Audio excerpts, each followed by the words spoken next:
Writing मेरा परिवार, मेरा पहला प्यार और वो बंद कमरा, भाग 4।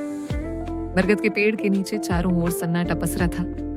दूर से आती कदमों की आवाज अब बिल्कुल पास पहुंच चुकी थी। मैंने घबराकर अपने पति का हाथ कसकर पकड़ लिया। अचानक झाड़ियों के पीछे से 3 नकाबपोश लोग बाहर निकले।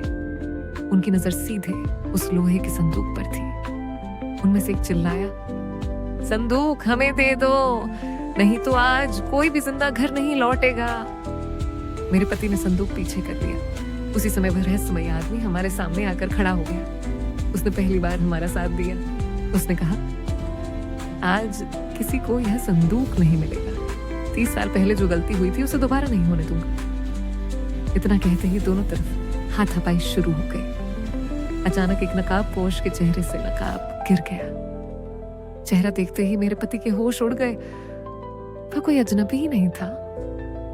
वह हमारे ही परिवार का एक करीबी रिश्तेदार था जो वर्षों से घर आता जाता था। मैं विश्वास ही नहीं कर पा रही थी। वह गुस्से में बोला, अगर ये डायरी और कैसेट लोगों के सामने आ गई तो सब कुछ खत्म हो जाएगा। इतना कहकर उसने संदूक छीनने की कोशिश की। धक्का मुक्की में पुरानी कैसेट जमीन पर गिर गई। तभी रहस्यमय आदमी ने जेब से एक छोटा टेप रिकॉर्डर निकाला और कैसेट चला दी। रिकॉर्डिंग शुरू हुई। एक कांपती हुई आवाज सुनाई दी, मैं यह बयान अपनी मर्जी से दे रहा हूं। अगर मैं जिंदा न रहूं तो इस रिकॉर्डिंग को सबके सामने जरूर चलाना। फिर कुछ सेकंड की खामोशी रही और उसके बाद जो नाम रिकॉर्डिंग में लिया गया उसे सुनते ही मेरे पति जमीन पर बैठ गए। वह नाम उनके अपने पिता का था। रिकॉर्डिंग में बताया गया कि 30 साल पहले परिवार की जमीन और इज्जत बचाने के लिए एक बहुत बड़ा झूठ बोला गया था। उस झूठ की वजह से एक बेगुनाह व्यक्ति को गांव छोड़ना पड़ा और उसी दिन से पूरे परिवार की जिंदगी बदल गई। मेरी आंखों से आंसू बहने लगे। अब मुझे समझ आ गया था कि इतने वर्षों से हर कोई किसी न किसी सच को छिपा रहा था। लेकिन तभी ठाए गोली चलने की आवाज पूरे जंगल में गूंज उठी।